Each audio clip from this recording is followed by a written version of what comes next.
Hello friends, this is Himanshu from Dev Advisory. और आज के इस वीडियो में मैं आपके साथ यहाँ पर वेव प्रिंसिपल का यूज़ करके एक परफेक्ट ट्रेडिंग प्लान किस तरह से बना सकते हो वो डिस्कस करेंगे। तो जो केस स्टडी हम कवर करने वाले हैं दैट इज़ कोलपाल। कोलपाल का डेली टाइम फ्रेम का चार्ट हम यहाँ पर डिस्कस करेंगे।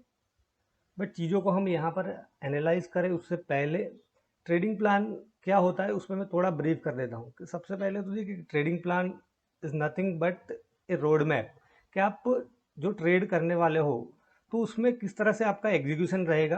तो ट्रेडिंग प्लान में बेसिकली जो चीज़ें आती हैं दैट इज़ एंट्री, एग्जिट और रिस्क मैनेजमेंट।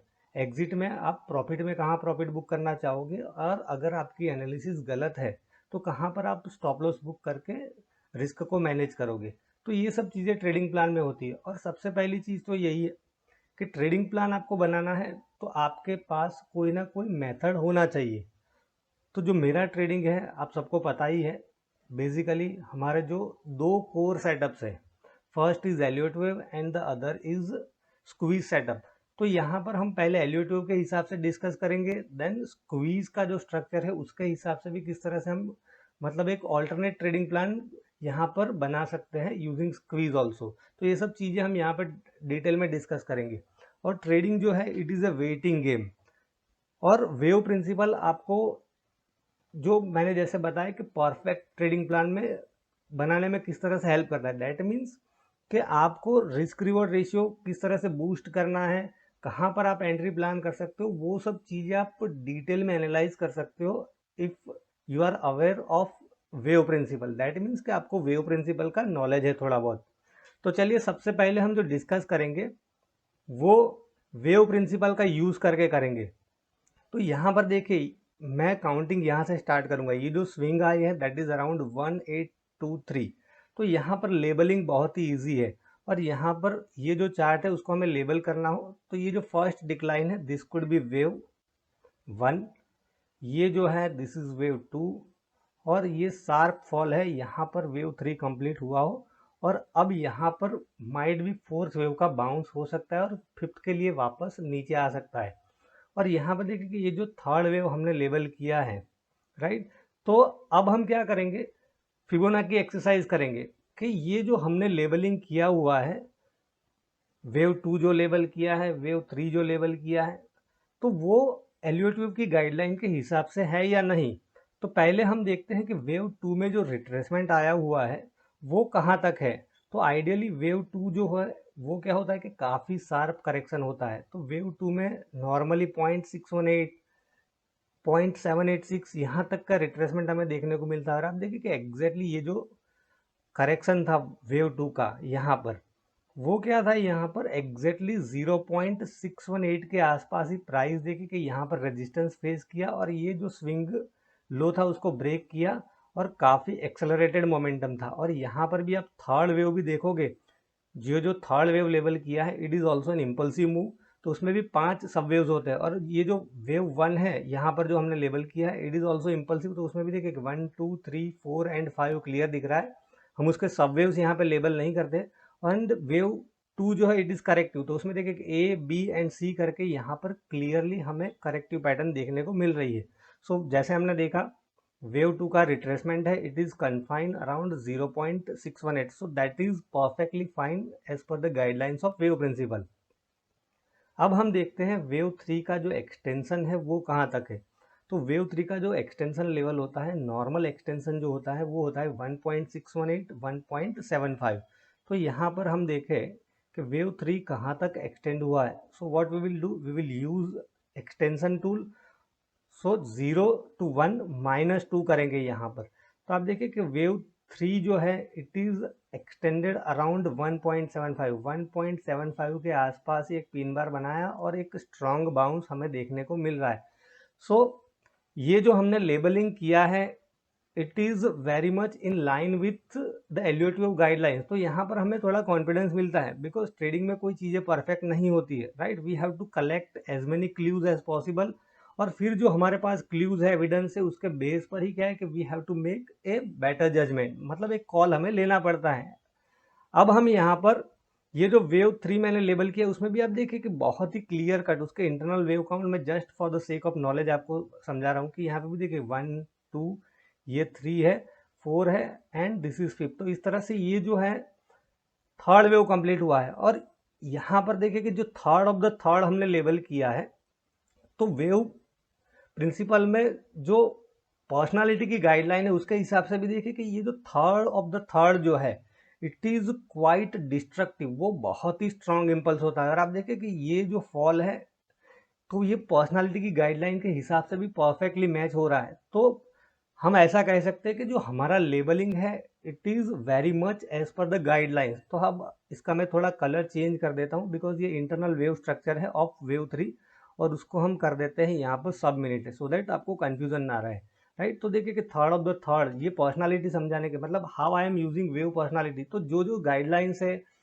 पर्सनालिटी की, फिबोनाची की, ये सब चीज़ों को मैं किस तरह से इनकॉर्पोरेट कर रहा हूँ मैंने मेरी जो एनालिसिस है एलियट वेव की, so that you can learn something. तो जैसे हमने कुछ एविडेंसेस इकट्ठे किए उससे हमें लग रहा है कि ये जो हमारा लेबलिंग है that is very much in line with the guidelines, right.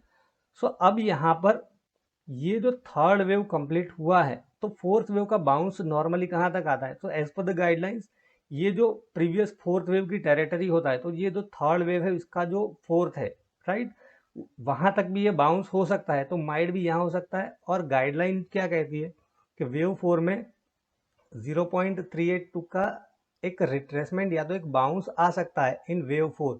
तो यहाँ पर हम देखें तो वेव 4 का बाउंस हम देखें तो कहाँ तक आ सकता है। आप देखिए कि 0.382 का जो लेवल है दैट इज अराउंड 1529। कभी कभी रिट्रेसमेंट सैलो होता है तो क्या होता है कि 0.236 के आसपास भी रिट्रेसमेंट टर्मिनेट हो जाता है और फिफ्थ वेव मटेरियलाइज होता है। बट आइडियली वेव 4 में यहाँ पर 0.382 के आसपास एक हमें बाउंस देखने को मिल सकता है। तो दैट मीन्स कि हमारा जो टारगेट रह सकता है मोटा मोटा यहाँ पर क्या है कि ये प्रीवियस फोर्थ वेव की टेरिटरी है, थोड़ा बहुत एक्सटेंशन आया तो यहाँ भी जा सकता है, या तो 1530 के आसपास हम एक टारगेट एक्सपेक्ट कर सकते हैं। तो यहाँ पर मैं ये हमारा जो टारगेट जोन है प्रोबेबल उसको मैं मार्क कर देता हूँ, राइट। सो ये मैंने हमारा जो प्रोबेबल टारगेट जोन है उसको यहाँ पर मार्क कर दिया कि 1530 से लेके 1550 के आसपास हम यहाँ से एक बाउंस एक्सपेक्ट कर रहे हैं। अब ये जो पहला बाउंस आया है यहाँ से ये जो स्विंग लो बनाया है दैट इज 1392.85। तो यहाँ से जो बाउंस आया है सो अब ये किस तरह का करेक्टिव स्ट्रक्चर है उसको हमें समझना पड़ेगा। तो अब हम क्या कर सकते हैं कि ये जो करेक्टिव स्ट्रक्चर है यहाँ पर ये जो थर्ड वेव कंप्लीट हुआ है उसके बाद जो बाउंस आता है उसको हम करेक्टिव स्ट्रक्चर बोलते हैं। तो ये करेक्शन किस टाइप का है because there are various types of correction, जैसे सिंपल करेक्शन हो गया, कॉम्प्लेक्स करेक्शन हो गया, फिर इरेगुलर भी होता है।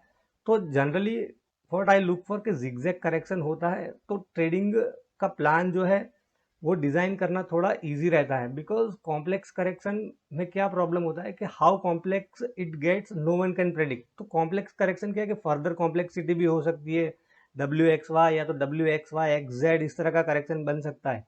तो अगर ये जिगजैग करेक्शन फॉर्म हो रहा है तो फिर क्या है कि ट्रेडिंग प्लान डिज़ाइन करने में थोड़ी आसानी हमें हो जाती है। तो ये जो बाउंस है उसको हमें देखना है कि किस तरह का ये बाउंस है। तो what we can do here, we can go to the lower degree, that means के थोड़ा छोटे टाइम फ्रेम में जाके चीज़ों को समझेंगे तो हमें कुछ और क्ल्यूज मिल सकते हैं। बिकॉज एज ए ट्रेडर हमारा जॉब यही है कि हमें हमारी जो प्रोबेबिलिटी है उसको इंक्रीज करना है और उसके लिए हमें एज मैनी क्ल्यूज या तो एज मैनी एविडेंस हम कलेक्ट कर सके वो हमें कलेक्ट करना है। तो यहाँ पर देखिए कि ये जो बाउंस लग रहा है मुझे लग रहा है कि ये जो बाउंस है it is in A 5 waves. तो यहाँ पर आप देखोगे उसको हमें लेबल करना है तो 0 1 2 ये थर्ड है, ये फोर्थ है and this could be the fifth wave. तो ये जो फर्स्ट जो बाउंस है this might be wave A, right, because जो बाउंस आएगा यहाँ से करेक्टिव फॉर्म में तो ये किस तरह से होगा, this is A, this is B and this is C, इस तरह से। तो यहाँ पे सी वेव को हम अच्छे से प्लान कर सकते हैं और मेरे कोर्स में भी मैंने यही चीज़ें सिखाई कि जिगजैग के अंदर वेव सी को आप आइडियली थोड़ा रिलेटिवली इजीली प्लान कर सकते हो। तो यहाँ पर आप देखिए कि ये जो मैंने लेबलिंग किया है अब उसको हम समझते हैं यहाँ पर। तो यहाँ पर आप देखिए कि वेव 3 जो है कहाँ तक एक्सटेंड हुआ है। तो आप देखिए कि वेव 3 का जो एक्सटेंशन है इट इज़ मोर देन 200%। और यहाँ पर भी हम वेव 4 का रिट्रेसमेंट ले, ये जो बाउंस है वेव ए में उसमें जो वेव 4 है तो वो रिट्रेसमेंट यहाँ पर कहाँ है, तो आप देखिए कि this retracement is around exactly 0.382, this is perfectly fine. और ये जो फिफ्थ वेव है वो कहाँ तक एक्सटेंड हुआ है, सो 0 to 3 -4 करते हैं। यहाँ पर आप देखिए कि ये जो फिफ्थ वेव है वो 0.618 का जो एक्सटेंशन है वहाँ तक ये अभी तक गया है। So chances are very high कि ये जो है पहला bounce, this could be wave A, फिर हम यहाँ से बी वेव के लिए नीचे आ सकते हैं और यहाँ से सी वेव को हम प्लान कर सकते हैं। तो ये जिगजैग स्ट्रक्चर है। तो गाइडलाइन कहती है कि आइडियली जिगजैग के अंदर जो वेव बी का रिट्रेसमेंट आएगा, सो ये जो फर्स्ट एडवांस है दैट इज वेव ए, 1 2 3 4 5 करके वेव ए बना है। नाउ यहाँ से बी वेव में रिट्रेसमेंट आ सकता है और फिर हम सी वेव को प्लान कर सकते हैं। तो वेव बी का जो रिट्रेसमेंट होता है with in A zigzag, zigzag is a 5-3-5 structure, मैं डिटेल में नहीं जाता हूँ, बट गाइडलाइन के हिसाब से जिगजैग के अंदर वेव बी का जो नॉर्मल रिट्रेसमेंट लेवल होता है वो 0.618 से ज़्यादा नहीं होता है, उससे कम हो सकता है बट 0.618 से ज़्यादा आइडियली नहीं होता है। तो अब हम यहाँ पर देखें तो 0.618 का जो लेवल है दैट इज अराउंड 1422 और 0.5 का जो लेवल है दैट इज अराउंड 1431। सो ये एक आइडियल जोन हो सकता है कि यहाँ पर हम एंट्री प्लान कर सकते हैं। 1430 1420 ये एक आइडियल जोन है। और प्रीवियस फोर्थ वेव की टेरिटरी भी हम देखें तो दैट इज ऑल्सो अराउंड 1430। तो यहाँ पर जब रिट्रेसमेंट आएगा we will not buy immediately यहाँ पर, right, we will wait for some retracement कि यहाँ पर रिट्रेसमेंट आता है और थोड़ा प्राइस एक्शन बनता है, या तो वी कैन स्टार्ट बाइंग कि यहाँ से सी वेव मटेरियलाइज होगा and our initial stop loss क्या रहेगा यहाँ पर, this would be our stop loss 1392 would be our stop loss. और हम यहाँ से वेव सी में क्या टारगेट एक्सपेक्ट कर सकते हैं वो उसको देखते हैं। तो यहाँ पर हम ऐसा एज्यूम कर रहे हैं कि वेव बी जो है ये 1430 1420 ये रेंज में टर्मिनेट हो जाएगा और यहाँ से वेव सी मटेरियलाइज हो सकता है।